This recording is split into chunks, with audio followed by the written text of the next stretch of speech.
Easy now. Papa got this, make it hit come down. Oh, you make my high come down. Always tripping when you come around. I'ma have to cut you off, like right now. You see, I don't want to drive me. You can say that for your mama. Maybe you should smoke some. Me try the marijuana. I was never you good. The vibe was straight. So you a couple of things and they ain't feeling strange. I treated you right. Everything was a gift from a time to your bag and the color on your lip. Yeah, you plenty of fences. Welcome back to another episode of Seahawks Man to Man, powered by The Athletic. It's your boy, Christopher Kidd. You can follow me on Twitter at CKid206, and that's CKIDD206 at his crib. It's been a while since we did a podcast like this, but at his crib, we got Mike. Oh, Mike has his Twitter handle in his actual name. What's surprising, Mike? What's up, man?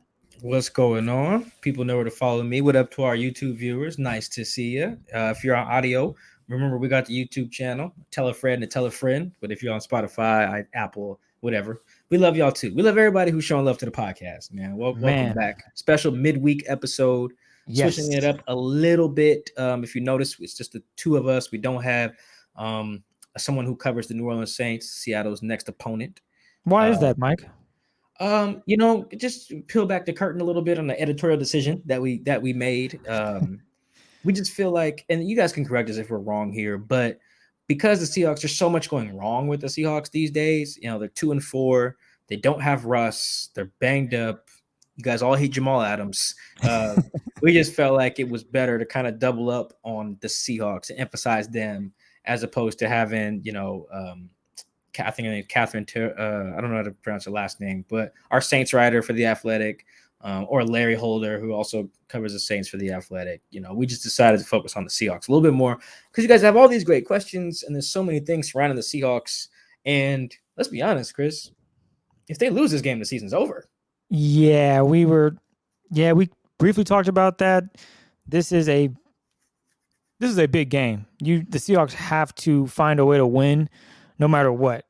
Yeah, honestly, it doesn't matter. It doesn't matter if they have to go stab someone in the eye. Like, you have to win this game or the season is over. What did the Lions coach say? We got to bite a couple of kneecaps on the way up? Kneecaps, do whatever you do. Find Ray Lewis, his white suit from the 2000 or whatever. Shout out to everyone who gets that reference. This is bad. I did the math earlier. I don't want to do all the math again, but just put it this way. Look at the division. Just look at it in the frame of the division. The Cardinals, undefeated. The Cardinals are 6-0, and they play the Texans. Probably going to go to 7-0, right? The Rams are 5-1. Yep, right? They're probably going to be 6-1 after they play Detroit. On Detroit. Yeah, those two teams right there are favored by 2 touchdowns this week. Like individually, not combined. Like the Cardinals are favored by like 17. Yep. Absurd. That's an absurd line. That means Vegas has no respect for the Texans. They don't even think they're a football team. And then the Rams are playing the Lions, and the Lions are not getting any respect as a football team either. And then the Niners are the night game against the Colts, and that could go either way. If the Niners do happen to win that, which the Seahawks will know by the time they kick off Monday Night Football, the Seahawks are already in last, I think, by like half a game because they have one more loss than the Niners. They'll be firmly in last with the Niners at 3. They could go into Monday night, and this is a very plausible scenario. They could go into Monday night 2-4, right? With the team above them at 3-3, the other team above them at 6-1, and the other team above them at 7-0. Go 2-5, the season's over. There is no Russ comes back and saves us. None of that. The season is over, and because there is such urgency, that goes into our decision to just talk Seahawks again. But like when you frame it that way, and that doesn't even count for. Let's take it a step further before we get into the actual game itself. Think about it this way. They'd be competing for wild cards at that point, right? Even if they win and go 3-4, they're still looking at wild cards. Okay, who would be the other wild card teams? Oh my goodness! Let me look at the standings real quick. You get teams like Carolina. Carolina is what is Carolina? Carolina's 3-3. New Orleans is 3-2. So if you lose this game, you lose that tiebreaker. You've already lost a tiebreaker to Minnesota, which is 3-3 and a potential wild card team. They play Chicago later in the year, so that could be another wild card team that they're competing against too. Washington and Philadelphia are both 2-4. Seattle plays Washington, so they have a chance to still win a tiebreaker there. The Vikings. Yeah, Minnesota. Yeah, like they lost a tiebreaker to them too. So like the wild card looks gloomy even at 3-4. Yeah, you don't want to do that because of how strong the division is. You're looking at 2 teams minimum from the NFC West alone. That only leaves 2 more spots. Yeah, so that's 4 division winners, an NFC West second team. That's 5. So yeah, you're looking at 2 extra spots, and you got teams that are, looking a lot more competent than the Seahawks are right now. Like I said, a team like Carolina, Minnesota, even the Chicago team led by a rookie, and Justin Fields or whatever. So, and that's if the Niners could get it together too. I don't think they will, but they could. So this is a very big game. This is a must-win game. I think we said that before with the other games with the Rams and the Niners, but like because they keep losing, it becomes a must-win every time. There's nothing Russ can do. Let's say they lose this game and go 2-5, and they beat the Jags and go into the bye 3-5. 3-5. I don't care if Russ comes back on steroids in Week 10 against the Packers and they just make a run. They would have to win every game. They have to go undefeated, 12-5, which could win the division at that point. But that's very tough because Dallas is playing. Oh, did I forget it? No, Dallas is probably going to win that division. That division. Oh, they're going to win that division. Their next, I think Washington's at 2-4, and they're second in that division. So Dallas is the clear-cut favorite unless something drastic happens. They're going to win that division. Philly's 2-4 as well. So yeah, no, those. The NFC East is only going to get one team, but there are other divisions that could easily get a second team. In Minnesota and Chicago are 3-3. New Orleans is 3-2. Carolina's 3-3. And so I'm not naming the division leaders like Tampa and Green Bay. Just looking at other wild card teams, like it gets real ugly at 2-5. Somebody's getting fired at 2-5. Like that's where we're at if it goes 2-5. So that's why this game is everything. This is probably, people got mad at me when I said this was the Niners Rams stretch was the most important 2-game stretch of the Pete Carroll Russ era. I was like, well, Mike, what about the Super Bowl and the NFC Championship game? It's like, well, A, you know what I meant. B, the other problem with that is that was the playoffs. So the second game wasn't guaranteed, right? Like, you know what I mean? So if like when they went into the NFC title game in 2013, it was like, okay, you can't call this the most important 2-game stretch, I guess, just because who knew if there was going to be a second game? Yep. Right? Like we know there's going to be a second game. The other problem with that is if they'd have lost the NFC title game, that's not the end of the world. Russ was in his second year. They would have advanced 1 game further than they would the year before. So that would have been a natural progression. Let's say they went to 2012, they went to the divisional round, right? This 2013, they go to the championship and the NFC championship and lose. Everyone the next year probably would have picked the Seahawks to win the Super Bowl or something, right? That would have been natural. This game right here against the Saints is to date, because it couldn't end the era. That was the beginning of Pete Russ. This could end it. 10 years later, this Week 7 game, Monday Night Football against the New Orleans Saints, could be the beginning of the end of the Pete Carroll, Russell Wilson era if they lose this game. So now that we've gone full doom and gloom, now we can talk about what needs to happen here, because they can't, Chris, there's no room for error. Everything has to be perfect on Monday. It has to be as close to perfect as humanly possible, because if not, so somebody gone. Somebody's not making out the bye week on this team, on this front office or something if they go 2-5.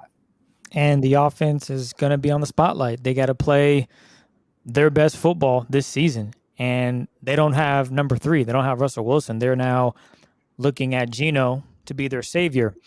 And that's a lot to ask for. But I do think Shane can put together a game plan that puts the Seahawks in a position to win this game and try to get the season back on track. That way, when Russell does return from his injury, maybe the Seahawks are at 500. They have to be 4-4. There's really no choice. There's no choice. This is the game that they got to do it. And offensive game plan wise, I think for the most part, the running back situation is a mess. We were talking about this before we hopped on. Chris Carson's on IR. He's going to be out at least, 4 weeks? No, I mean, minimum is 3 with the short-term IR they have now. He's already missed 1 week. So So I mean, He missed the Rams game, but he didn't go on IR. He went on the IR this Steelers week. game. Yeah. So he has to miss this, and it's 3 games, not 3 weeks. Okay. I mean, it's not super relevant to Chris necessarily, but just keep that in mind that if someone was to say go on IR after this game, or let's say they was to go on IR this week, they couldn't play against the Packers. Yep, they had, like you said, 3 games. 3 games, not 3 weeks. So the bye doesn't count for your IR. That's at least, I may have to double check that later, but I'm like 98% sure that's how that works. So you got no Chris Carson. You maybe have no Alex Collins. He's banged up. So right now, Rashad Penny is supposed to come back. You'll have Rashad Penny. You'll have Travis Homer and DJ Dallas. Those are your 3 running backs you're looking at. I mean, hell, they might throw in Nick Ballore. I mean, you never know. Nick Ballore, he does factor in there, and then they have a practice squad dude. Don't remember his name right now. I wasn't even going to try that. I just left it at those 3. With that being said, you need your offensive line to create room for these guys to run. We saw it with Alex Collins, and Alex Collins, I said he has good feet. Mike corrected me, said, no, Chris, he has great feet. Alex Collins gets in and out. We saw that in the third quarter. He had 100 yards, got banged up, unfortunately. Now we're asking other guys to step up to the plate. This is going to be a challenge for Shane, to be completely honest with you. He has to do everything perfect, but he doesn't have all of his pieces to the puzzle. He doesn't have everything he needs to do it. He's relying on guys that haven't been put in this position before. This is all new for DJ Dallas. This is going to be new. Well, not for Rashad Penny. I think he'll be fine, but there's going to be times where DJ Dallas gets in the game. These guys have to perform at a high level, and they're thinking it's only a Week 7 game. Yeah, this is the biggest Week 7 game you're ever going to be in. As you pointed out, this is to make or break the season, and that's a lot of pressure, and it starts with the quarterback. And if Geno comes out there and is confident and is cool and collective, I think this offense can really find the groove and rhythm and be effective. We saw it in some of the film review we were watching while we were eating some, I guess we can call it dinner. You were showing me some of the throws that that Geno can make. Then there's throws where you're saying, Geno, you have to not hesitate, but that's the distinction between a Russell Wilson and a Geno Smith, where, like you pointed out, Mike, I'm looking down the field, I can see Tyler Lockett's covered by the safety, but in my peripheral, DK is wide open. Yeah, Russ sees that and makes that play. Whereas Geno, he doesn't make that play. It results in a sack. Those things have to be eliminated on Sunday. Now, that's a lot to ask for. That's a lot. But in this situation, you need Geno, the starter, to realize that and make those type of plays. He's going to have to check down and find running backs that are open. Even though we kind of are saying get rid of the screen, there might be times where no one's open and you might have to dump it down. You can't take big sacks on third down. You can't have costly turnovers. There's a lot on stake here for Geno. And let's say he does play well, that's just good for him moving forward if he continues on that, because after that they have the Jaguars, which should be a win, we'd hope. But it starts on Monday night. He has to really step up and play well. He can't have any turnovers. He has to play a sound game, and he has to win. That's what it comes down to. Can Geno Smith lead this team to the win? But I also believe that Shane really has to draw up a simple game plan for him, get him comfortable. I mean, I don't know how many times we've seen Russ come out, play action pass to someone. I mean, Russ can do it night and day, but I think for Geno, that's something that maybe Shane should throw at him. Okay, let's get Geno throwing the ball early. Maybe send Tyler on a drag across the field, 7 yards, dump it to him. Okay, Geno kind of has a rhythm, and hope for the best from there, because we saw throws where Geno misses guys, and then we saw throws like, damn, Geno can throw the rock. Yeah, I think, I forgot one more injured guy, which is very important too. Damian Lewis got hurt. Oh, so is he out? I don't know. At the time of recording this, I haven't. Of course, don't have anything yet. Yeah, it's all about how guys make it through the week of practice. He has a sprained AC joint in his shoulder, which is not good. Yeah, that honestly sounds like a you gotta miss a game type of thing. That doesn't. Hey, he might have to thug it out. The season's on the line. Yeah, I mean they trust Jamarco Jones though, so they wouldn't try to risk long-term damage with Damian by putting him out there. But yeah, Jamarco Jones, I mean he was up and down in the game. He can help in the run game, but I think there was for example, on one of the first plays, and this is in the Steelers game when he came in. Jamarco came in, I believe, after Alex Collins' touchdown. So after the first drive in the third quarter, I think Damian was done. So they ran the ball effectively after that. But there was like one play in particular, I want to say it was either in overtime or on like one of the first possessions of the fourth quarter where Jamarco just gets blown up. And it's like a loss of 4 on like first down. And it's like, well, damn. It's like now we're behind the sticks, and this offense is not equipped to overcome that. So that could be a potential issue, as well as having missing your starting left guard, who is the best thing he does is run block. That's an issue. The other part, I remember the practice squad guy's name is Josh Johnson. That's didn't the Seahawks have him last year too? They had him all year. No, he's a rookie, but they just had him all year. He's from Louisiana Monroe. Okay. So they have that. But the interesting thing about how Geno played, because I watched the All 22, the coach's film that shows you everything. It was very interesting. And one of the first things I noticed was on his first third down, he's got Freddie Swain just flying up the seam for probably would have been like an 80-yard touchdown or something. He just doesn't see it. And he's getting pressured from his left side. I want to say Dwayne Brown's side, getting pressured. He has to get rid of it. And then I think he dumps it to Travis Homer, maybe. But either way, he gets rid of it, and it's just one of those things where, like, damn, was his clock too fast? Was he not trusting the protection? Was that a protection issue? Because the rush did get to him pretty fast, but even at the top of his drop, Freddie is there.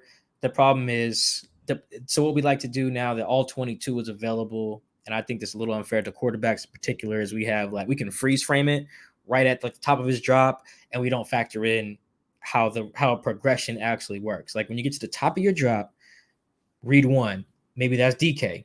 You got to look and see if that's there. You can freeze frame it there, and at the top of his drop, Freddie's wide open, but he's following his reads. His read is, DK first. Okay, read 2.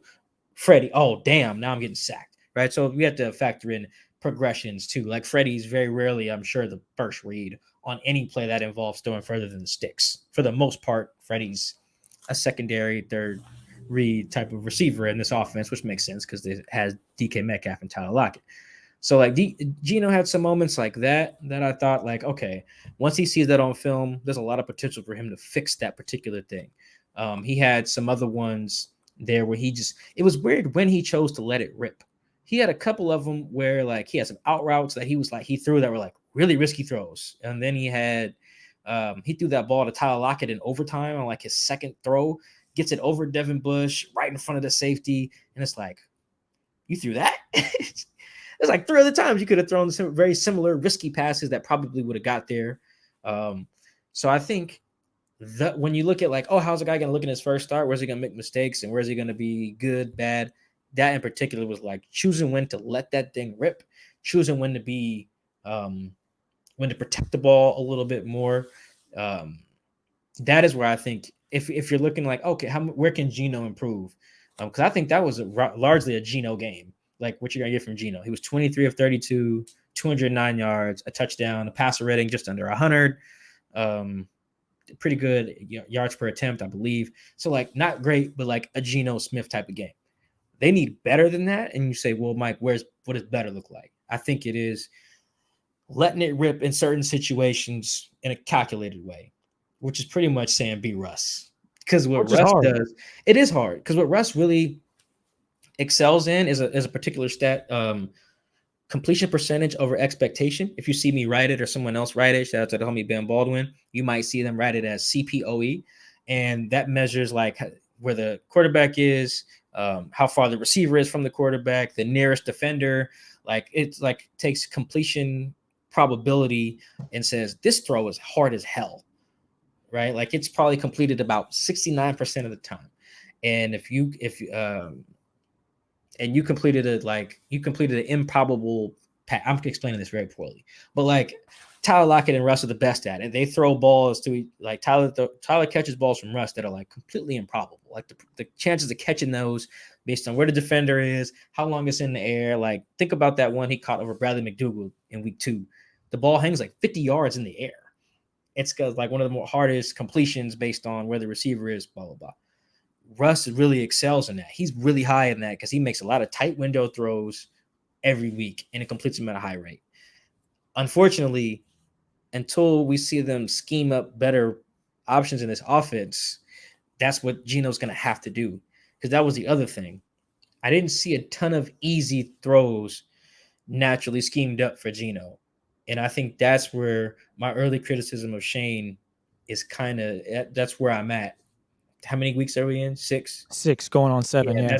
That's kind of where I'm at. It feels like even when they need a quick gain, it's really hard to get. Like there's like one of two ways that they usually get quick completions in this offense. They either go empty and then have a bunch of like stick routes, which guys turning 5-6 yards at the sticks and say, "Oh, I'm open," or it's a quick screen to a wide receiver or a running back or something. Like you have to have more easy completions in your offense than that. And I think the Steelers game, if you watch the whole game, really puts that into perspective of how different ways to go about that, because the Steelers were doing it. Yeah, ask Deontay Johnson. Big Ben didn't throw that thing down the field and complete it, not but one time. Everything else was quick. They were throwing it so quick in the Steelers game that the Seahawks were only rushing like 2 guys sometimes, because it was like there's no point in wasting our pass rushers to run at a guy who's just going to catch it, not even find the laces and throw. But I think the Seahawks can borrow some of those concepts, especially now that they got a bigger quarterback and Geno who can just grab it and throw over the line a lot easier, not have to find lanes, at least I guess in theory, because he was getting his stuff batted down. Yeah. I think that is where, like, I've already identified where Geno can be better, just deciding where to take those risks and hit those throws, where he can get some help. Damn the run game, damn the defense for a second. He can just get some help from the scheme. Find other ways to get the ball to your best dudes that aren't the third way, I guess, is the easy throws in this offense are play action deep shots. There's 3 ways in this offense to get easy. It's play action deep shots. Like the throw you mentioned that he didn't let it rip and took a sack after Najee Harris's touchdown. It's play action deep shots, empty formation. That means no one in the backfield with Geno. And then they have the screens, either wide receiver or running back. That's not enough for Geno to be effective at a high level, I don't think. And I would say a lot of that falls with Shane making the play call. That's mostly Shane, yeah. I would give 2 out of the 3 and say, Shane, you have to put Geno in those positions. That's why I had him so high when I was talking about the offensive game plan. It comes down to Shane. When it comes to Russ, okay, I'll have a game plan for you, Russ, but ultimately Russ is going to do what Russ does. You mentioned seeing Freddie swing down the field, running down the seam, wide open. Russ is going to hit him. Russ is going to do a little whoop, whoop, whoop, and find him. And now we're like, how did he get so open? See the replay, play broke down. Russ was able to find someone. Geno doesn't have that luxury, or at least not yet. Maybe he can do it a little bit. Like real quick. Oh, you're good. An example. The play to Penny Hart. Yes. That was not on the sideline. Yes. Yep. If you see I don't know if they showed the coach's view of that on NBC. Penny does a great job of relocating. Then he relocates again, and then he breaks to the side. It was just so beautiful. It looked very Russish. Russ and Doug Baldwin-ish. Yeah, no lie. Like, Penny Hart's obviously not Doug Baldwin, but the idea of feeling out your quarterback scramble and making yourself available, he can do it. But that was like the only time. Yeah, you saw it all game. I don't know if we want Geno doing it that much, because Geno is not Russ. I don't know if I would say, hey, Geno, try to. I think maybe it was after the first game that he played against the Rams, or maybe it was a presser. I'm trying to remember. I think he mentioned it. You might remember off top. Didn't he mention his ability to create, making plays on the ground, using his legs on the ground in passing situations? Did he ever mention that in a presser? Or am I thinking of the last game he did play against the Steelers when he was thinking, I'm going to take off, try to get this first down or slide if I need to, and ultimately TJ Watt comes over and causes the fumble? I think maybe that's where I'm getting it from, to be honest. I can't remember if he talked about making plays with his legs. I think maybe I'm combining the fact of what we saw against the Steelers and then his comment after the game where he was in his head, he was going to try to run for the first and slide if it came to that. But unfortunately, TJ Watt had other plans. TJ, I had somebody email me a stat. Was that be Wednesday morning that TJ Watt, that was his 12th turnover generated via pressure. And that's the 3rd most in the NFL since 2018, which is bananas. That means he's a turnover machine. But I think Pete Carroll, so this is where me and Pete Carroll, like, I understand why he emphasizes the things he emphasizes. Like, if Geno's going to play well, we need the run game. We need the O-line. We need our defense to play well. Let's run the ball, play really good defense. Of course. I'm never going to say run the ball bad and play bad defense. No, of course. Do all of those things well. But I think there's specific ways you can help your guy in the throwing game beyond just not asking him to throw. I just think that's like the counterproductive way to do it. And be like, oh, all right, we got a rookie quarterback. Let's just not have him throw that much. I mean, I guess, or give him easy throws. They exist. You can do it. Yeah, there's one sequence that sticks in my mind from that game against the Steelers. That's the fourth quarter, about 6 minutes left. Seahawks run 2 straight draw plays to Alex Collins. They both end up with minus yards, totaling what, 3rd and 12 now? 3rd down and 12. And what do? They go to a screen. Seahawks are forced to punt. In that situation, I would want Geno to try to throw the ball down the field. There's 6 minutes left. Let's see if we can win the game right now. Leave it up to our defense to stop Ben Roethlisberger, who you mentioned didn't throw more than 20 yards, but maybe once or twice. And the one time that he did connected with his guy, first down and cover 2 defense, I get it. Okay, let Geno go down there, throw the ball, see if he can get a touchdown, and let's make Big Ben throw deep. And we have Trey Brown and DJ Reed that are playing pretty damn good football. Let's test him out. Unfortunately, it didn't come to that.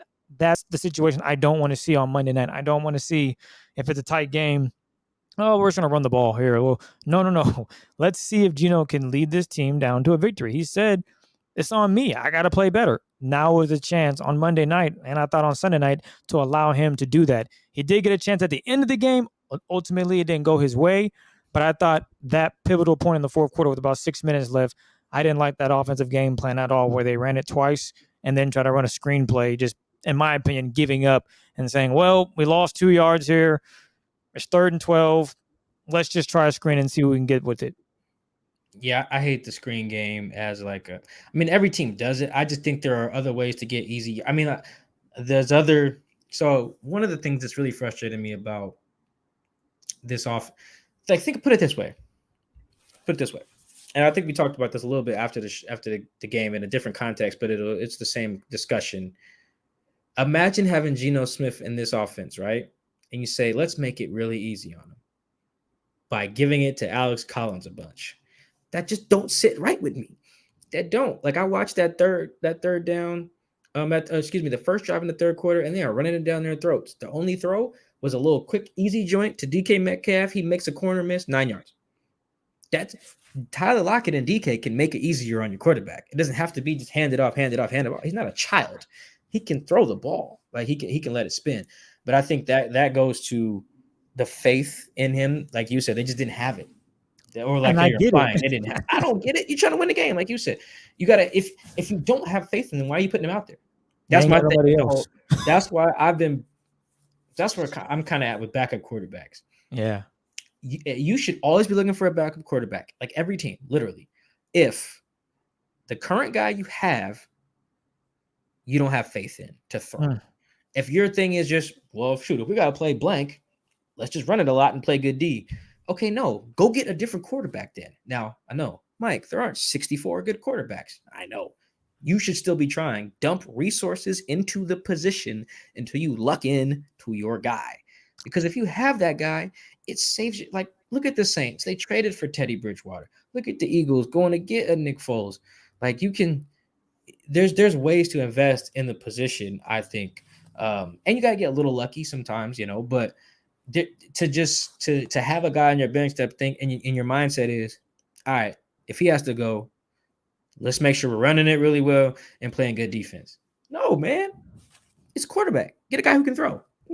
And I do think Geno made some throws in that game. He made some good decisions. He knew when to check it down, but he wasn't letting it fly like I thought he should have the opportunity to. The Steelers were doing some good stuff to take it away. They did one of those plays. We can get to the defensive side of the ball too and talk about the Saints as well. But one of those plays, I think it was a 3rd down, and there's 2 Steelers defenders on DK Metcalf. He's to Geno's right on the outside, so outside the numbers. And the 2 guys just face guard him like it's high school or something like that. It almost looks like that Calvin Johnson play. You've seen that on the goal line where 2 defenders are pressing Calvin on the goal line. It was very similar. 34 and I want to say like 23. Those are the jersey numbers. They're basically face guarding DK. They don't even look at Geno. They just face guard DK and it ends up being like a sack or something like that. Or a batted pass, which Geno also has to fix. Can't keep getting your passes batted, but I think they should have more faith in him because this whole be the 2012 Seahawks with your game plan. You don't have Marshawn. You don't have Legion of Boom. You don't have Russ. No, I say I don't include Russ in that just because the idea of like let's play good defense and let's run the ball well. Yeah. That makes like you didn't need to have someone as good as Russell Wilson for that particular offense to work. For it to be a top 5 offense, yes. For it to just be a good functioning offense to hold you over for a few weeks, no. I think you could have plugged in a middle of the. You could have plugged in Geno Smith. I think, for example, with the Legion of Boom and Marshawn Lynch and figured it out. But or maybe like a Jameis Winston. That's probably a better example than someone a little bit better. But my point is, I don't like that as a mindset to say, all right, let's throw it back to 2012, 2013 style. No, you have a guy who can throw it a little bit, put him in position to throw it a little bit. He averaged, look at his average depth of target. This is according to RBSDM.com. This is Ben Baldwin's site. Average depth of target. So how far your target was from the quarterback at the time of the throw. Or not the time of the throw, sorry. But just, you know what I mean. Geno's was 3.4 in that game. That's terrible. You're averaging 3.4 yards away from your dude? That's like a handoff. No, I want to see that number up. Big Ben's was at least 7. Like, you know, like let me get that number up. I think Russ is at like 9.1. I'm letting it fly. You know, I just think that's the way to do it. And Geno can do it. I do think Geno can do that. And I think the Saints are going to give him opportunities to do that. For sure. They're going to be like, hey, Geno, you're going to have to throw it over our heads to beat us. Well, then, goddamn it, man. Throw it over their head. You got DK and Tyler Lockett. Thank you. We thinking the same there, man. That's where I'm at with that, man. I know Geno's a more limited passer than Russ, but like you really can't afford him to be right now. Not at this 2-4. It's a must win. No. Yeah, put everything out there. Hell, first play of the game. See if you can throw it 60 yards to DK. I mean, first play of the game, sure. Play action, deep shot, whatever. I don't like the inability of this offense so far to make it really easy on Geno. I don't think that was a great showing. There was some easy stuff that got batted down for sure, and that's not really on the scheme, but I just think that in general, the offense has looked just really limited, whether it's Russ or Geno, when it's time to get something easy. It's just not a ton of easy. It's like quick outs, and there's some of those. You see Tyler has caught a bunch of them. But just not seeing it. Not in compared to some other offenses like what I see when I watch the Packers or what I see when I watch the Bucks, and Brady just finds easy ways to get his guys the ball. I just don't see it. They need more of that, man. Help Geno out. That's how you help your quarterback out. It ain't just let's just not have him do nothing. It's stupid. He's gonna be out there every play. You gotta have him do something. If you don't have the best run game in the league, and to your point about the running back situation not looking great, it hasn't looked good without Chris. Alex Collins has put up some solid numbers and had some really good runs, but you look at his production compared to the rest of the league in the 2-game span that he's been a starter, Collins has been like below average in a lot of ways. Other than like I think total yards or something, he looks okay, but he's been a below average guy. Like the run blocking hasn't been stellar outside of that second half, and that was even just with Damian Lewis. So I think your best bet is trying to have the more efficient passing offense than the other team. It is not let's outrun the other team. That get your ass smoked, man. You'll be careful if the Saints come in here and do it again like 2019. We have the Doom and Gloom podcast on we're gonna record next Tuesday morning. Yeah, that'll work because Monday night's late night. So late night, I'm not gonna get no sleep. So we'll do that. We don't want to see that, man. We're not supposed to root for them necessarily win, but them losing's bad for business, baby. It is. I try to talk about that. You try to talk about no losers.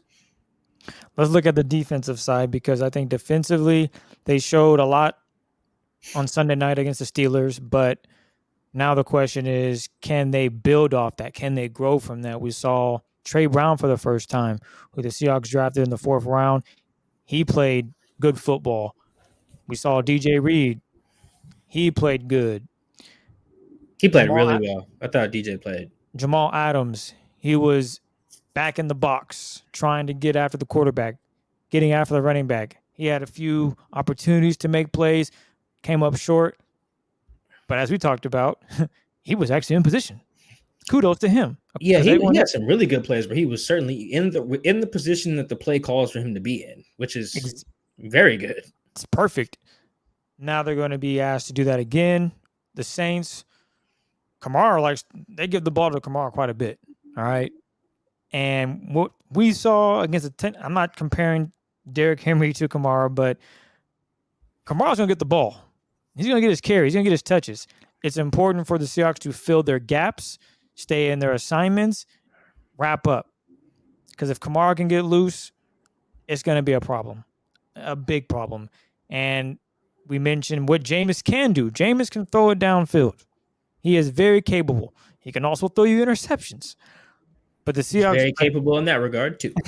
I think the Seahawks really have to realize that, okay, the first point of attack is slowing down Kamara. If they have success, obviously doing so, that kind of eliminates what Jameis is going to do. Because Kamara is averaging, 27 touches a game, or 25 is it a game? Let's see. I'm looking up the number right now. So Kamara averages 18.8 rushing attempts per game. That is second in the league. Behind Derrick Henry, who's at 27. That's what it was. At 27. Yeah, Joe Mixon at 18.5, Chubb's at 18, Zeke's at 17, and Najee's at 17. That rounds out the top 5. So, I mean, Kamara, he's more of a rushing threat than in previous versions of the Saints offense. Jameis is really low on total dropbacks. He's like 30th or something like that. And he's really low in dropbacks or passing attempts per game. They're basically trying to do what Pete wants to do. Yeah. They don't trust Jameis either. Exactly. He occasionally throws that thing down the field, but they're not a super pass heavy team. They lean a lot more on Kamara in the run game now. This is like Pete Carroll's probably going to say this week, like, yeah, I really like the Saints style, it's like, oh, God damn it, Pete. And I know what I said was cliche as hell. Chris, I got to stop the run. But in this situation, you're 2-4. You better stop the run. You don't want. They definitely do. You're right. That's cliche, but when they're giving it to one guy 18 times a game, yeah, you got to stop him. Not to mention the receiving core. I'm not 100% sure on Mike Thomas. I know he's off the PUP list, but I haven't seen much from him about him recently in that regard. Hopefully he don't play, because that would be another. No, for real, that would be another problem that they'd have to figure out. A 6'3", aka Slant Boy, as the homies down at what the Bucks called him last year. Oh yeah, Carlton Davis to the Bucks. Yeah, called him Slant Boy, I think. But the game plan has to be Jamal Adams in the box. I think again, creating havoc, getting after the quarterback, slowing down Kamara, blowing up the running game, doing things of that nature, and then in certain situations, dropping him deep and letting him play coverage. Maybe Jamal has a few pass breakups. Those are things I'm excited to see. I'm also looking forward to seeing Trey Brown start, hopefully. I don't know the health of Sidney Jones. I'm sure we will find out, or you'll find out more heading into the weekend. But I think DJ Reed is going to be fine. Quandre Diggs, he's looked okay. I haven't had any issues, but I'm also curious about the pass rush. Are they going to get enough pressure when Jameis does want to throw?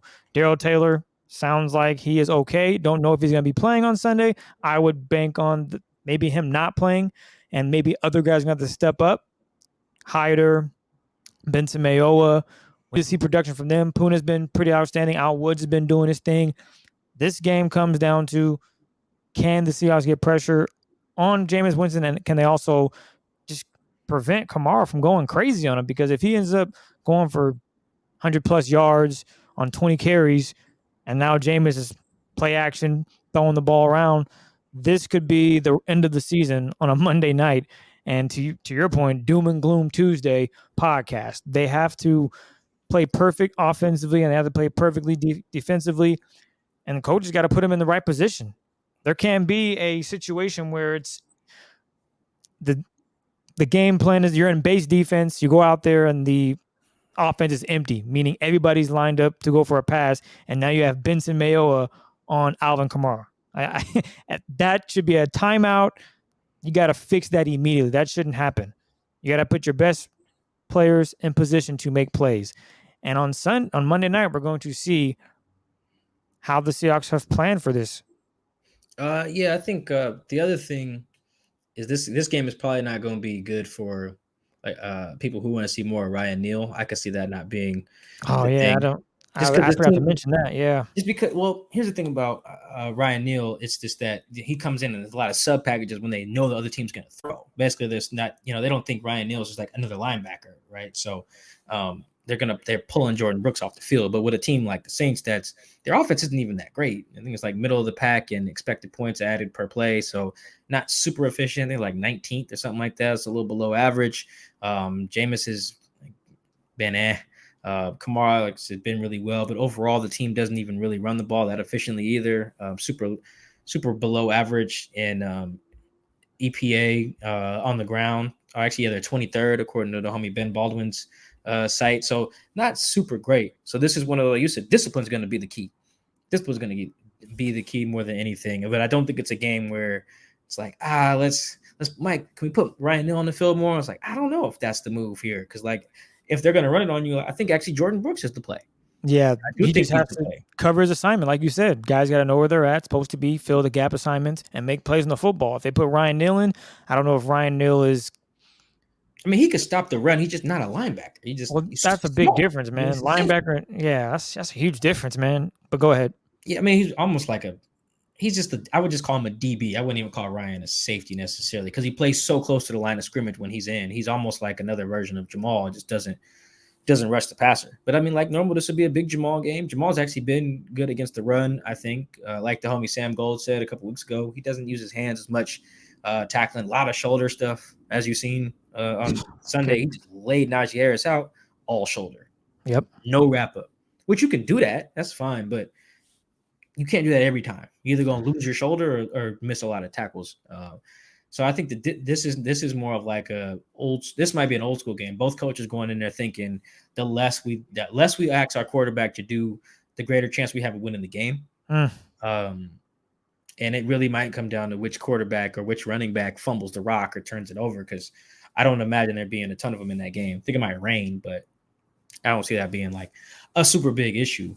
But this is a very winnable game. Like defensively, it's there for them. They know where the ball is going to go. It's going to go. What Kamara's number? He's 41. It's going to go to 41. Yeah, I believe so. When they're in practice this week, they practice in. Somebody's got the yellow jersey on. It's a 41. Probably put Penny Hart in the jersey or something like that. Say, all right, you Kamara this week. What up, Al? That's you. All right. That's where you know the ball is going. And when they do have to throw, you have to get to Jameis. Jameis, he takes sacks. Let me see where Jameis is at in sack rate. I love that we do the pod this way now, that I can just look up all these numbers right away, because I think it adds to the context of what we're saying. Like Matt Stafford has the lowest sack rate in the league at 2.9%, which is ridiculous. That means nobody touches Matt Stafford. That's the Seahawks. That's an absurd number. Whereas Jameis has the 11th highest sack rate in the league among qualifying quarterbacks. Got to get after him. You've played a certain amount of snaps, blah, blah, blah. That's the same number as Carson Wentz, Derek Carr, just a little less than Sam Darnold and Davis Mills. So, I mean, these guys are taking a lot of sacks. So, I mean, you can get to these guys. But I'm with you, Chris. If Darryl Terrell plays, that's great. If he doesn't play, I'm becoming one of those people who's worried about the pass rush. I think, yeah. What do they have? 10 sacks? Ranked them early, ranked them real low. Was that Shield or was that PFF? Yeah, it was PFF. PFF did not have Shield did the DBs.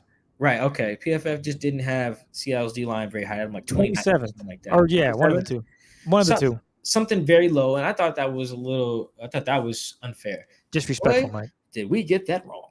Yeah, they are not performing. They're not performing. And some of it is Carlos Dunlap's seeing a lot of double teams more than he did last year. He's seeing a lot of attention. He's getting chips and everything. Chips meaning like a running back helping or a tight end or something like that. So not a ton of pure like one-on-one opportunities. And even the ones they were getting, the DBs were not helping them out. Guys wide open on stuff.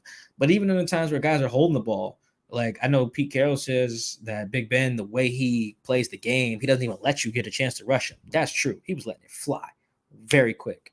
But even the chances they had, Kerry Hyder barely got close. Darryl Taylor had the only quarterback hit. Carlos Dunlap got close to him one time, and that one time was the overtime throw where he dumps it to the receiver and Trey Brown smokes the receiver. That's the one time Dunlap I thought got really close to him. That would be counted as like a pressure getting him off his spot. That's not enough. That's not enough. You guys are getting paid some decent bread. Go get the guy. Even if you're not getting decent bread, you out there. Even if you on the vet minimum, I need you to get to the quarterback. So I think I'm that group I'm legitimately worried about. But I think that sack rates are much more about the quarterback that you play than anything else. And so whereas Jameis takes sacks at a high rate, about 6.8%. Big Ben's at like 4%. He's right over there around where the Jimmy G range. And Jimmy G is another one of those guys who gets the ball out pretty fast. So I think even though I'm worried about that group, like all of these things point to this being a very winnable game. Yeah. You know what the other team's going to do. They're going to try to run it. All right. Well, you just got to stop the run. This is a team that has the personnel, I think, to do that. Oh, where they going to when they throw it, they got a quarterback that's mistake prone. Okay. Go get to him, put some pressure on him. Can you do that? Yeah. His sack rate is pretty high. He takes some sacks. Offensively, you know what they're going to try to do? They're going to try to take away DK Metcalf. They're going to try to take away Tyler Lockett. All right. So that means you should scheme up some easy throws that are harder to take away. That's like the game plan could be so simple on both sides of the ball. It's just a matter of if they get it done. I don't think it's even that. If they could hire me for the week, I'll come up in there. I don't even need a sweatsuit. I don't. Just let me get unlimited tickets for the game. Because everybody asks me if I need tickets. I don't even need to help myself out. I would just be out there passing around all the homies and friends and family. Because I could help scheme this up for them, even with how injured some of their guys are, even without Damian, without Chris Carson, without Russ, even without Alex Collins. I could get it done. Give him Rashad Penny. I gave it to him 15 times. I really do think Rashad could be a guy, if you give it to him 15 times in the game, and he could produce. I do think that. I have that much more of that confidence in him than I do like a DJ Dallas, Travis Homer. There's a reason that when those guys were asked to be the number one back, the Seahawks signed someone else. Yeah. When it was Travis' turn to be that, they signed Marshawn. When it was DJ's turn to do that, they brought back Alex Collins and started him against the Rams. DJ got like 2 games to be the guy. The Bills and who they played before the Bills? The Niners, the first Niners game. They was like, all right, Alex Collins time. Yeah. And I see that. So they got even with the injuries and stuff, I think they got the recipe. They just got to put it together. And if they do not, we might have to go to one show a week, man. They're not even going to be worth 2. It's going to be worth one podcast every week. Unfortunately, that might be the case. But you ready to get some Twitter questions, Mike? We've got quite a few. Yeah. Let's do it. All right. Let's do it. We want to thank each and every one of you for taking the time during the midweek show, because this is the first time I think we've ever done it like this, where we did Twitter questions after a game, and then during our midweek show, we did questions. But we thank you for those that did take the time to ask. We appreciate it. But let's go ahead and get this thing going. This one is from KP. What happened to Marquise Blair? Was a lot of hype coming into the season and last year before injury, but haven't seen much out of him thus far. Also, what's up with Alton Robinson not playing more? Been one of their best young players and got defensive snap, only got 1 snap against the Steelers. 2 very good questions. I think Alton has a knee problem. I do think that's the issue there. He didn't play much against the Rams either. I think he only played 6 snaps. I think if you notice, I think Darrell and Benson played a lot more snaps because of that. Because I think he's dealing with a knee thing. I don't know the extent of that, but I do think he should play more, unless obviously he is banged up. You don't want to, you can get hurt doing that. They have other guys to rush the passer, I think, and play like outside backer, whatever scheme, whatever thing they're doing. The Marquise one is very interesting. It's something I was thinking about when I was watching film of one of those games, like the Vikings game, I think. Because last week I asked Pete, I said, are you going to keep doing the rotate Marquise and Ugo thing? Because I just don't think that's working. I don't think either guy is getting enough opportunities to make plays. Ugo's doing a lot of blitz disguise in and just doing a lot of stop the hook route, or just like real quick. He's taking away the quick stuff. And I want to see Ugo do a little bit more covering. But even then, the times I see him do it, it's not a ton. And then he's doing stuff like giving up a ball to Cooper Kupp, down to the goal line that led to the rushing touchdown in the 4th quarter, I want to say. But that's Cooper Kupp. But still, go out there and guard the guy. So I think that this is one that falls on media and coaches. Coaches hyped up Marquise. We bought it, ran with it. Even though he did look very good, I just don't think he's getting those same opportunities. And I don't know. The nickel thing, I'm not sure if that's his bag. If it is, I want to see do more man coverage with it. I feel like I don't see a lot of opportunities for him to make plays there. Even when they do that new 7 DB dime package thing, he's like the deep safety, which I think works for him too. But I just want to see him play more. And the rotating thing is not working. I just think the way they're doing the nickel thing is it's almost like rotating 2 quarterbacks. You know, like if you rotate 2 quarterbacks, you really don't have one. I feel that about their nickel situation too. I just want to see Marquise play a little bit more man. I want to see him rush the passer. I just want to see him start and play the nickel. Give me like 3-4 games with Marquise. No Ugo. Just not even anything about Ugo. I just want to see just give me Marquise for a little bit so I can see. And I just haven't been able to see it. And I see why they're not giving it a ton of look, just because like neither guy is blowing the other one away in terms of like playing better nickel, but how are they supposed to do that, rotating every other drive? I just think that whole situation is just being done poorly. Next up, this one's from Chris Dunn. He wants to know, is he being too optimistic about the Seahawks in the postseason making a little run? Their chances, granted, they would go up against the Vikings, Saints, Panthers, Niners, Bears, and Hawks. We kind of mentioned that. Give him another answer, Mike, in that regard of the chances of the Seahawks advancing in the postseason. This is assuming they get like a wild card or something? Yeah, considering he thinks they have a good chance. I know we were kind of pooping on that earlier, but he wants to know is he being too optimistic, to be honest. If they get a wild card shot. Yeah. I mean, that they can make a run, they're probably not. He wants to know, first of all, do the Seahawks have a good chance of making the playoffs? Or is he being good chance? No, okay. Not a good chance. No, he's being too optimistic then? It's probably about like 22% or 25, 23. It's probably real low. I mean, think about it, 2-4. I mean, shoot, that's hard. Hey, they got to win. Yeah, but I think the other thing is, if they make the playoffs, okay, you're the 6th seed. Great. Go to Green Bay. Go to Dallas. I just don't think that's gonna go well. The only thing that could be working in their favor, I think, is if they were healthy. I do think by then, I think they would have a little better feel for Jamal's game and how to better use him. That's where that worked, and they would have rest back. I think get Chris Carson back, and presumably their line, like I said, if they're healthy. Because I'll say this last thing with Jamal, he's there, like he's in position, like he'd be in position, like sometimes to make the play. And turnovers tend to come in bunches. I think they're gonna start coming. I do think that. Look at the 2 plays against the Steelers. You're right there to make the pick. And even if you don't make the pick, even if you tip it, whatever, like it goes to your teammate or something like that, maybe. So I just think he's in position. I think once these guys get these sacks and turnovers, they're gonna start coming in bunches, especially since the quarterbacks that they're playing outside of like Aaron Rodgers, they get sacked at a pretty decent rate. Kyler Murray, who's the other one? Trevor Lawrence, Jameis, like they have a chance for a little bit of a run here. I don't know about Taylor Heineke. I don't think his sack rate's very high, but you get my point. Yeah, there is a chance for a turn, but I think it really has a lot to do with defense. The defense has got to start forcing turnovers, and if they don't, we'll do our last post-game show the first week of January. It'll be over. We'll start talking about offseason, who getting fired by January 10th. This one's from Bryce. Given the neck injury to Chris Carson, what do you think the Hawks do at running back next season? We're already looking at next season. Jesus, Bryce. Now, that's a good question. I don't know the severity of Chris's neck injury. I want to say this unequivocally. I do not know severity. I do not know if it's the same as Cliff Averill or Cam Chancellor or even what's my man name that got hurt on special teams? I'm seeing him. Ricardo Lockett? Lockett, yeah. The Seahawks. Or is it Lockett? No, it's Ricardo Lockett. Yeah. Okay, it is. He just spells it differently. I don't think. Yeah, he's the one with an E. That's what it was. They call Tyler Lockett. If you ever notice in press conferences, they call him Noe.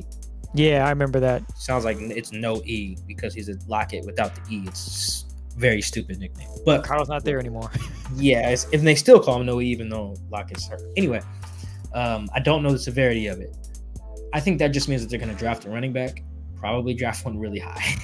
Yep. Because that's what Pete does, man. He's probably going to use that second round pick on our running back if Chris's career is done. But I don't even want to necessarily put that in the air. We just don't know. We don't know. But if That's in fair. the event that does happen, Pete's going to overreact if he's even a damn coach and draft a running back. So be prepared for them to take like the number one back out of Georgia or something like that with pick like 48 or something like that in the draft if they need to replace Chris next year. I don't think they will have to, but yeah, if they do. Never know. This one's from Vince. Let's say Russ comes back, creates magic, Seahawks make it to the postseason, and they lose in the wild card or divisional. Is Russ out of here in the offseason? Man, I think this is the second time we got something that looks like this. In terms of a question, it's a good question, and it's so hard to predict because I need to see how it plays out. Do guys stay healthy? Does the offense scheme up easier throws? Does Russ have more autonomy? Did him and Shane get into it? Did him, Russ and Pete get into it? How's the defense look? Does the defense get worse? Does the defense get better?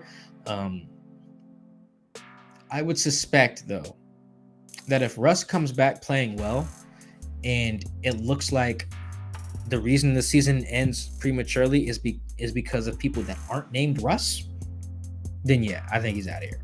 I think that's probably the beginning of the end too. Let's say they make a run, they go 10-7, get the 6th seed. Like I said, go to Dallas or Green Bay, lose at Dallas or Green Bay. Russ has never won in Green Bay, so let's say it goes there. Lost in the regular season and the postseason? Ew. Yeah, he's won. He lost there. No, I'm saying he would lose, unfortunately, probably in week 10 against Green Bay. And then they win that. Doesn't matter. Let's say they win that. But yep. In my man's scenario here, I think that he's gone in that scenario. I don't know what it would look like, but I just don't see why Russ would feel compelled to come back. Like, what would be the thing, especially if either Aaron Rodgers, Dak, or Tom Brady is in the Super Bowl. Those are quarterbacks who are getting better play calling and scheming. They have better weapons. Well, the Green Bay might not have better weapons, but you're looking at a quarterback who at least is getting his way a little bit more recently. Shoot, they brought back old ass Randall Cobb just because Aaron Rodgers said so. I think that could feed into a bit of the stuff that pissed Russ off in the offseason. Who knows? We're a long ways from that, but yeah, a wild card exit. I don't know in what world he stays after a wild card exit. Why would he stay? Would y'all stay if he was Russ? Probably not. This next question is: at this stage of the season, what does success look like, and how has Wilson's injury impacted the tensions between him and the Seahawks? I can't answer the second part yet. I got to do more reporting on the tensions and things like that. I just think it's all on pause right now until Russ can get back. I just think, no one can say definitively. Russ probably doesn't even know. He's hurt. They're in on Geno right now. It's all about helping Geno so the team wins until Russ gets back. Win as many games as possible until Russ gets back. That's the mandate around here. The first part of that was, what does success look like? Oh, like going back to the last question, this season is as close as it gets to freaking binary. It's zeros and ones around here, man. You either won the Super Bowl or you did not. I mean, let's say they didn't even win the Super Bowl. Either you got there or you didn't. I mean, I think it really comes down to that, man. I mean, if Russ has to miss, if Russ doesn't come back to December or something, then yeah, maybe. But like, if we're all kind of targeting week 10, so let's just go week 10 that he comes back. Success. There's only one way to succeed this season. It's to get to the Super Bowl. That's it. Russ and Pete don't really. I don't think they can afford to do anything else as a partnership. I just don't see a world where they lose, and to go to the last question, in divisional round, and unless Russ got hurt in that too. Say Russ blows his knee out in the divisional round. It's like, oh well, if Russ was there, that also hurts his trade value. So, but like a healthy Russ playing well. Another year where they lose in the division round, I just don't, or the wild card round, I just don't see a way that this goes forward. And what does success look like? Success is getting to Super Bowl. That hasn't changed. These guys still think, especially now, think about it. You're asking Geno Smith to beat the Saints, to beat the Jaguars, then Russ comes back and you're 4-4. The success thing has not changed. They think they can do that. I know I'm not that high on it, but they think they can do that. If they think they can do that and don't get it done, that's failure. It's the same as last year. Anything but the Super Bowl is a failure. Whether that's realistic or not, that's just the case. This one's from Everett. Mike, from being around Pete, who do you think he would sincerely take critique from concerning his core football philosophy? Just Tater. I think Tater, or maybe how many kids does he got on staff? Just Nate. I believe it's just Nate, because Nate, the receivers coach. I think Tater's the one. He's known Tater for so goddamn long. I think I asked Tater when they met, and they were like assistants on the North Carolina state staff in like 1984, something like that. They've known each other for a very long time. They trust each other. They can talk about almost anything about football or non-football stuff. Here's the thing, though. Who actually has those critiques that everyone else has that's in the building? You know what I mean? Yeah. It's not about who else will Pete listen to. Who else in the building is even got something worth listening to? Like, What's your resume looking like? What if Tater's telling them to run it more? You know, shoot, I don't know if that's the case, but I mean, like, who even has something valid? You know, like, who's bringing something valid to the table? We just don't know enough about how those other guys think. We don't know what Nate Carroll thinks. We know what Russ thinks. We got that part. You know, listening to him is like, I don't know how much they like doing that in that building. So I think there are people in there. We just named a couple of them, but then we have to ask, what are they critiquing? Yeah. What if they're in there telling them, Pete, you went for that on 4th down against the Rams? What were you thinking? We should have fixed Aaron Donald. Right. Maybe they're saying be more conservative. We don't know. They could be in there giving worse advice than he's already getting. You know, so I think because I think Nate and Tater are two of the guys in his ear during the games in terms of situational stuff. At least I think Nate was last year, and I know Tater has done that in the past, and I think Tater's doing that this year. So how much of Pete's conservatism is chalked up to his homie? Who knows? So I think it's a two-pronged response. It's okay, yeah, here's the guys who we'll listen to, but are they worth listening to? You know what I mean? That's just a bigger problem, I think. Our last one. This one's from Craig.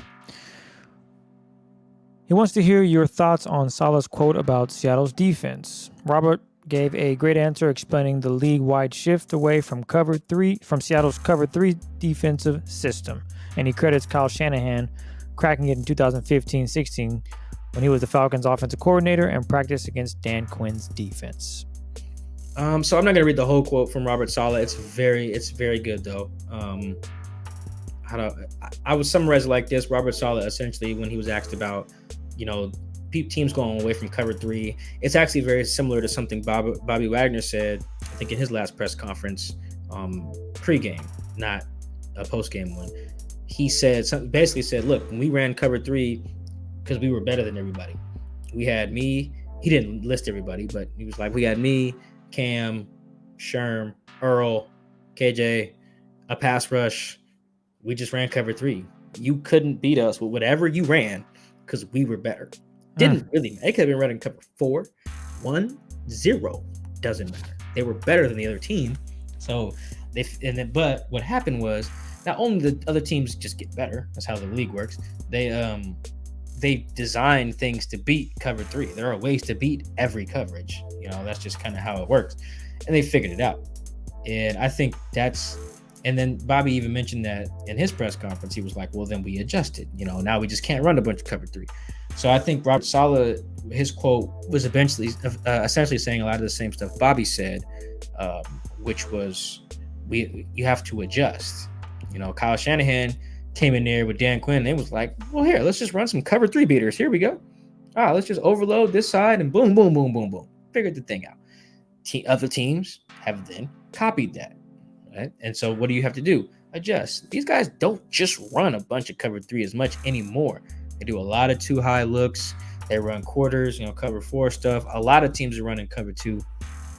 And you see the Seahawks are running variations of that as well. Jamal does a lot of split safety stuff with Quandre. I ended on this though.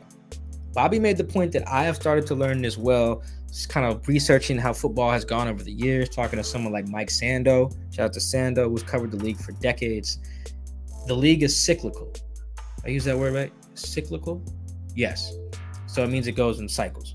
Right? So at that time, like let's say late 2000s, early 2010s, what was in vogue at the time? Running backs. People were running the ball. That was the premier offenses were featuring the LaDainian Thomas and the Adrian Peterson and Jamal Charles and Chris Johnson and LaShawn McCoy. Teams are running the ball. So what do?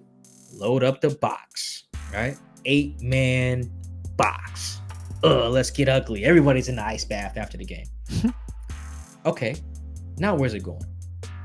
Passing the ball. All right, lighter boxes. Cover 2. Quarters. Okay, so what our offense is going to do, let's play this out. Chris, what are teams going to start doing now that they're getting lighter run boxes and getting cover 2? They're going to throw that bit. No, man, we messed it up. They're going to start running it more. Oh.